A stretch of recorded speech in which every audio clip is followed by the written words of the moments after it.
बीच एक अहम खबर आ रही है, बड़ी खबर है। ज़ेलेंस्की के अमेरिका दौरे पर पुतिन की न्यूक्लियर वार्निंग। सरमत को कॉम्बैट ड्यूटी के लिए जल्द तैनात किया जाएगा, ये कह रहे हैं पुतिन। इंटर बैलिस्टिक मिसाइलें कॉम्बैट के लिए रेडी रहेंगी।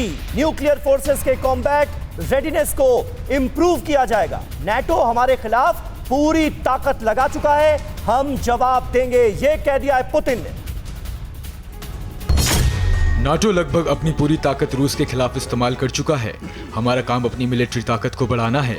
हम न्यूक्लियर हथियारों, बैलिस्टिक मिसाइलों के कॉम्बैट इस्तेमाल की तैयारी को लगातार जारी रखेंगे। रूस यह सुनिश्चित करेगा कि उसके परमाणु बल युद्ध के लिए तैयार हों।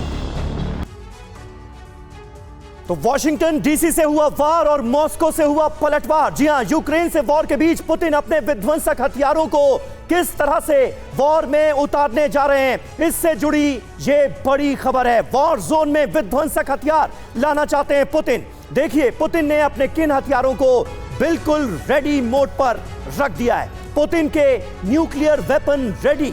ऐसे में आशंका ये कि क्या आने वाले वक्त में वर्ल्ड वॉर 3 होगी। सरमत आईसीबीएम की तैनाती जल्द की जाएगी। न्यूक्लियर ट्रायड में शामिल TU-160M, नेवी में शामिल न्यूक्लियर सबमरीन सुवोरोव। इसके अलावा न्यूक्लियर फोर्सेस के कॉम्बैट रेडीनेस का इंप्रूवमेंट जिसकी बात कही गई है। तिवारी जी, किस तरह से इस अलर्टनेस को, रेडीनेस को और न्यूक्लियर वेपन के इस्तेमाल की आशंका को, तीनों को अगर कंबाइन करके देखा जाए तो इरादे क्या नजर आते हैं रशिया? देखिए, पुतिन का इरादा तो काफी नजर आ रहा है कि वो वॉर को एंड करने की कोशिश कर रहे थे। उनको भी था कहां पर उसने टैक्टिकल विड्रॉन किया और कहां किया ताकि रुक जाए, खेरसोन में हो, कहीं पर भी हो। उनकी तरफ से इनडायरेक्ट, अप्रत्यक्ष रूप से इंडिकेशन आ गए थे कि हमें वॉर आगे नहीं लड़ना।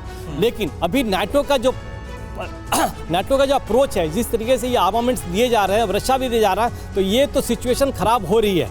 अब पुतिन भी सोचते थे कि विंटर्स आते ही सारे देश गिव अप कर जाएंगे और सारी जनता गिव अप कर जाएगी, लेकिन जैसा लग रहा है कि इवन यूक्रेन की जनता जो है इसके विपक्ष में, मतलब ज़ेलेंस्की के विपक्ष में नहीं आ पाई है। तो अगर ये वॉर अगर आगे बढ़ेगा तो लॉन्ग रन में रशिया को बहुत नुकसान होगा। सर, लेकिन क्या रशिया 2023 में फुल स्केल वॉर शुरू करने वाला है? हालांकि टैक्टिकल विड्रॉल तो इसलिए माना जा रहा था क्योंकि रूस गवर्न करने के लिए रेडी नहीं था उस पोजीशन पर। लेकिन बड़ी खबर, इस पर चर्चा करने से पहले सर, यूक्रेन की मदद पर रूस की अमेरिका को भी अब धमकी सामने आ चुकी है, जहां पेट्रियट डिफेंस सिस्टम देने का अंजाम ठीक नहीं होगा और अमेरिका जितनी मदद करेगा यूक्रेन की उतनी ही मुश्किलें बढ़ती रहेगी। इसीलिए सर मैंने ये सवाल उठाया, क्या अब 2023 में फुल स्केल वॉर की तैयारी में रूस है? देखिए, रूस तो शब्दों का खेल है, बट फुल स्केल वॉर तो चल रही है। मैं तो कहूंगा वर्ल्ड वॉर चल रही है ये ऑलरेडी। केवल बात है कि ज्योग्राफी यूक्रेन के अंदर हो रही है और लोग कम मरे हैं as a second world war, right? But दुनिया जिस हिसाब से बटी हुई है, जिस हिसाब से सैंक्शंस लगी है, वर्ल्ड वॉर ऑलरेडी चल रही है। यूक्रेन का तो दावा 1 लाख रशियन ट्रूप्स मर गए। श्योर, ठीक है, पर वर्ल्ड वॉर में सोचा जाता है ना कि मिलियंस और मिलियंस मरेंगे, राइट? उसको लग रखिए जमाना शायद मिलियंस का नहीं है, पर ये वर्ल्ड वॉर एक तरह से चल रही है ऑलरेडी।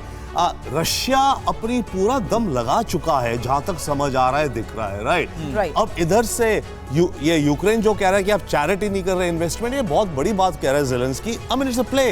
वो कह रहा है अमेरिका को कि आप इन्वेस्ट कर रहे हो अपनी सिक्योरिटी के लिए, डेमोक्रेसी की सिक्योरिटी के लिए, फॉर द फ्यूचर। ये इन्वेस्टमेंट है। चलिए अगली बड़ी खबर की तरफ रुक करता अगला अपडेट। पैट्रियट डिफेंस सिस्टम पर जर्मनी का यूटर्न। डिफेंस सिस्टम पर अपने बयान से पलटा जर्मनी। पहले ऑफर किया, अब कहा हमारे पास डिफेंस सिस्टम नहीं। तो देखिए, ये पैट्रियट डिफेंस सिस्टम को लेकर जिस तरह की जानकारियां सामने आ रही हैं वो भी अपने आप में चौंकाने वाली हैं, क्योंकि कल जब ज़ेलेंस्की प्रेस कॉन्फ्रेंस कर रहे थे, ज्वाइंट प्रेस कॉन्फ्रेंस हो रही थी जो बाइडेन के साथ, तो उसमें उन्होंने इस मुलाकात के एक बड़े आउटकम के तौर पर पैट्रियट डिफेंस मिसाइल सिस्टम को भी बताया, दुनिया के सामने रखा और कहा कि ये अमेरिका की तरफ से हमें दी गई बहुत बड़ी मदद है। यानी कहीं ना कहीं वो ये बताने की कोशिश कर रहे हैं कि ये डिफेंस सिस्टम गेम चेंजर साबित होगा। लेकिन जर्मनी ने जो यू टर्न लिया है उसके मतलब क्या है, मायने क्या है? 15 नवंबर को पोलैंड में मिसाइल गिरी। जर्मनी का ऑफर, कहो तो हम डिफेंस सिस्टम दे दें, हमसे ज्यादा यूक्रेन को जरूरत है, पोलैंड ने कहा। जर्मनी ने जवाब दिया, नाटो देशों से हमें बात करनी होगी। पोलैंड को तो दी जा सकती है, लेकिन यूक्रेन को कैसे दें? 21 दिसंबर अमेरिका का डिफेंस सिस्टम देने का ऐलान। जर्मन राजदूत, यूक्रेन को देने के लिए हमारे पास अभी पैट्रियट डिफेंस सिस्टम नहीं है। यानी एक तरह से पहले ऑफर और उसके बाद इनकार।